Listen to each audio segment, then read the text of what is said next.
হ্যাঁ মা, সব ঘরের তো একই কাহিনী। আচ্ছা ঠিক আছে, রাখো, পরে কথা বলছি। কি হলো? কার ফোন ছিল? মা ফোন করেছিল, বৌদির ব্যাপারেই বলছিল। নিজের দুঃখের কি শেষ আছে যে আবার বাপের বাড়ির দুঃখের কথা শুনতে যাব? কেন, তোমার আবার কিসের দুঃখ? কিসের দুঃখ মানে? তোমাকে আমি কবে থেকে বলছি যে আমি একভাবে কাজ করতেই পারছি না, একটু বেশিক্ষণ কাজ করলে হাত আর পা আমার পুরো অবশ হয়ে যাচ্ছে, একটু ডাক্তারের কাছে আমাকে নিয়ে চলো। তুমি নিয়ে যাচ্ছ, তোমার তো সময়ই নেই আমাকে নিয়ে যাওয়ার। ডাক্তার তো সামনেই বসে, তো তুমি কি ডাক্তারের কাছে চলে যেতে পারছো না? এটাই তো সমস্যা, এটাই আমার দুঃখের কারণ। সব কাজ যখন আমার নিজেরই করতে হবে, তাহলে আমি একাই ভালো ছিলাম আগে।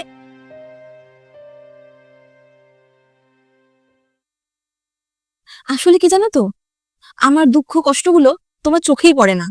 কালকে আমি ছুটি নিয়ে নিচ্ছি, তোমাকে ডক্টরের কাছে নিয়ে যাবো। এবার হ্যাপি তো? ঠিক আছে, এবার তাহলে আমি একটু কাগজপত্রগুলো গুছিয়ে নিই।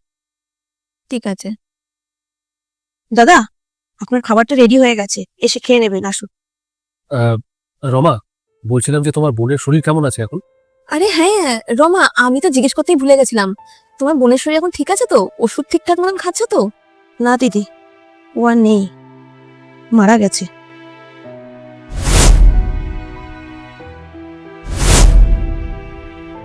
কি বলছো রমা? 15 দিন হয়ে গেছে। তো তুমি আমাদের বলনি কেন?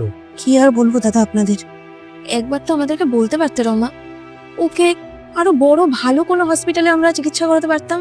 ডাক্তার আগেই বলে দিয়েছিল দিদি, এই রোগের কোনো চিকিৎসা নেই, ব্যাস সময় মতো ওষুধ খাইয়ে যাও আর ভগবানকে ডাকতে থাকো। রমা, তোমার সাথে এত কিছু হয়ে গেছে, তারপরেও তুমি কাজে আসছো? দুঃখটা তো একবার আমার সাথে শেয়ার করতে পারতে তুমি। দুঃখ কোথায় নেই দিদি, সবারই নিজস্ব দুঃখ কষ্ট আছে। পয়সা না থাকলে গরিব হয়ে থাকার দুঃখ, আর পয়সা থাকলেও তার অন্য কোনো দুঃখ। নিজের মানুষ না থাকলেও একাকিত্বের দুঃখ, আবার নিজের মানুষ থাকলেও তাকে যদি ঠিকমতো সেবা শুশ্রূষা না করা যায়, সেটাও একটা দুঃখ। আর তাছাড়া কি বলুন তো, যতক্ষণ শরীরে প্রাণ আছে ততক্ষণই আমরা দুঃখটা অনুভব করতে পারি।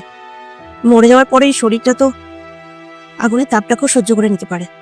আমাদের আপনজনদের ভগবানই পাঠায়, আবার সময় হলে ভগবানই তাদের কাছে ফেরত নিয়ে নেয়।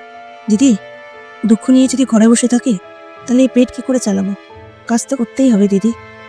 যে চলে গেছে তাকে তো আমি আর ফেরত আনতে পারবো না, কিন্তু যারা আছে তাদের কথা তো ভাবতেই হবে। এটাই তো জীবন, তাই না দিদি?